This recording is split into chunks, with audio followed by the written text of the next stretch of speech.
NWSL Challenge Cup. It's back. It's back for its fourth year. Let's talk a little bit about how we got here with the Challenge Cup, because this is the first time in its history that it is going to run concurrently with the NWSL regular season. It kicks off tonight, Wednesday, April the 19th. And the fourth edition does have some things that are still similar. It initially started as a bubble tournament.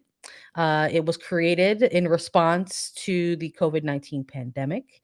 It took place out in Utah. It was the first competitive league back to action. It marked the NWSL as with a little bit of history.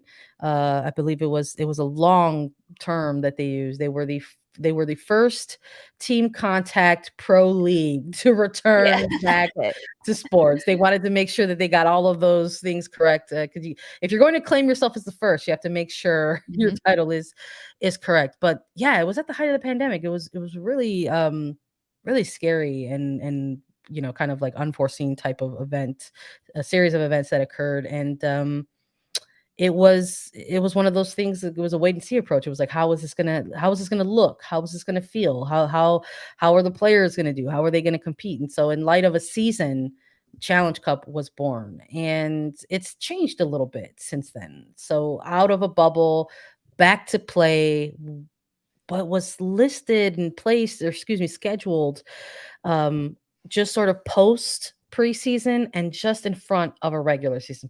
So for the last couple seasons, it's kind of had a little bit of perspective of as if it's a preseason-y type of tournament, and that's not necessarily the case for this year. So when they announced the official schedule for the NWSL in 2023, it included a shift in formatting for Challenge Cup. There are still 3 groups of 4 teams that will compete.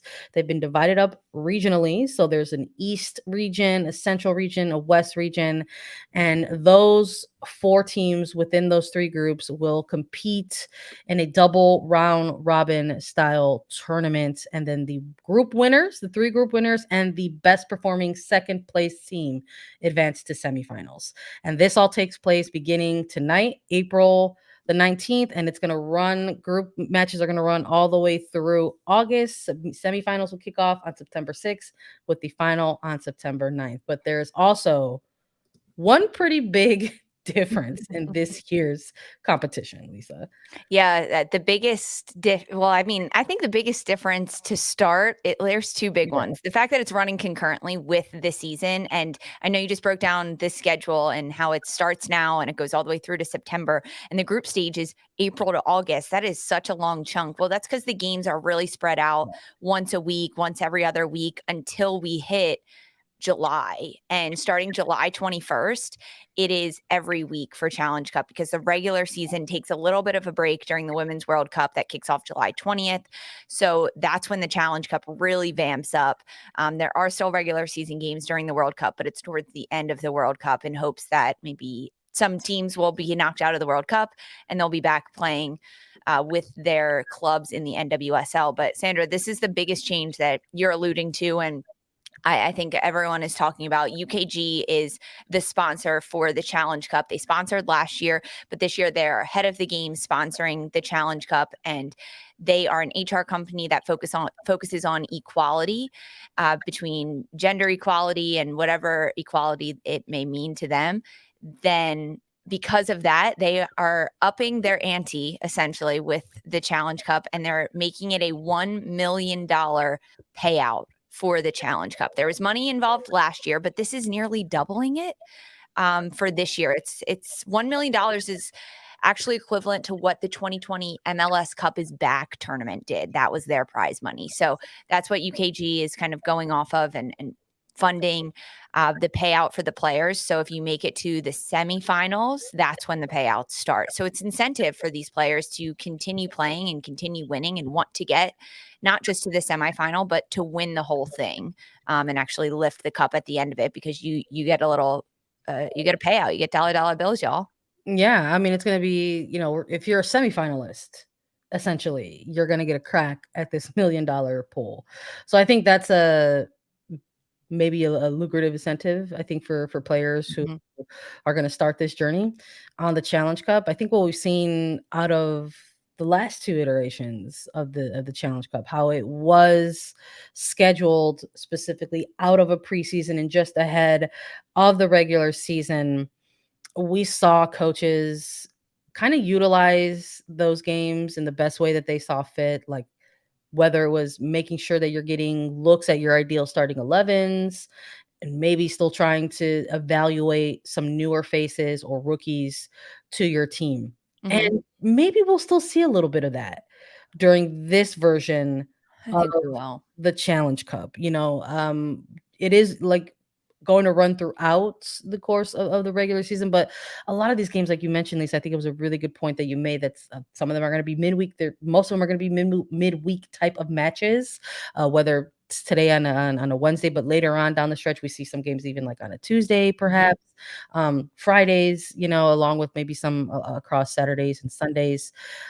And depending on the match week and minute management and player rotations and stuff like that, maybe coaches still might utilize this tournament to get different looks or to Yeah. try and rest some players as the season continues to go on. So I'm curious to see if that's still something that will carry over into this Challenge Cup. And I think for this first match, starting off so early in this regular season, we might actually Yeah. see that Well, because we've heard be a lot of different things from players. Right, and I mean, Um, even, like, the coaching staff, like, they have to really balance and manage now how they keep their teams fresh when they're playing now 3 games in 8 or 9 days, because I think yeah, if you played last Saturday, no games were last Sunday, but if you played Saturday, you're playing tonight, and you've got a game on Saturday this weekend, like, yeah. that's 3 games in 8 days, that's a lot, especially if you didn't rotate a lot last week, and you don't plan on rotating next week in the regular season game. That allows me to believe that we're going to see a bit of rotation throughout the Challenge Cup, especially in these midweek games. Um, it's an opportunity for coaches to try younger players, get them more game minutes, or I mean, I talk to coaches frequently, and there are times when they say we want to try to get X player minutes. They've been competing really well in training. They deserve it. It's just a matter of if the game allows for us to get them in. Like that's a game plan for some coaches. They have top priority players that they want to make sure they get minutes. Now Challenge Cup allows them the opportunity to do that. So they can say, "Hey, you've been training really well. You're going to get minutes. You're going to get a start in this Challenge Cup game. Let's see how you do." And it allows those players to step up and demand that they get more time on the pitch during regular season games. I'm curious how this first run of matches is gonna uh what it's gonna show us essentially from coaches and how they're thinking of utilizing these early weeks of Challenge Cup. Especially some players are coming off of an international window as well, and there's a ton of international players in this league who participated in some of their friendlies with their respective national team programs. So again, lots of different curious angles to sort of look at this at, and we're also keeping in perspective, some of the different things that we've heard from players around Challenge Cup in the past. Um, how it was scheduled as this sort of preseason kind of format type of competition, that maybe that wasn't the best idea for players trying to get into form and introducing so much travel on a player for something that had a perspective of a preseason competition.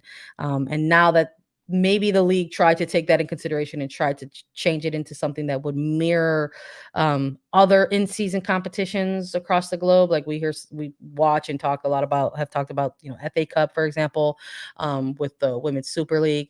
And so Mhm. maybe they're trying to mirror some things in terms of how things are done globally, a little bit. I would have to imagine that something like a $1 million pool split among like 4 semifinalists could be something that maybe changes player perspective around it a little bit, but I think we'll see.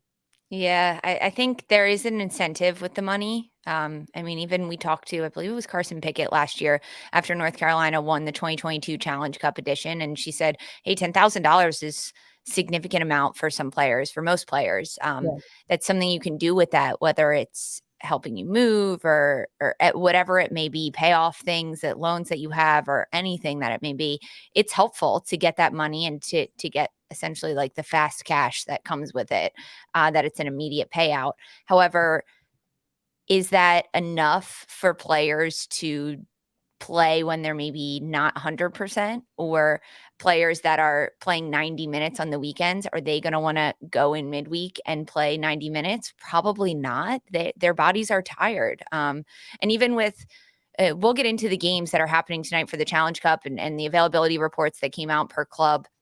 But there are definitely players that are questionable on the availability report that I imagine we will not see at all tonight in this game. If you're questionable, there's no need to push it and kind of play in this game.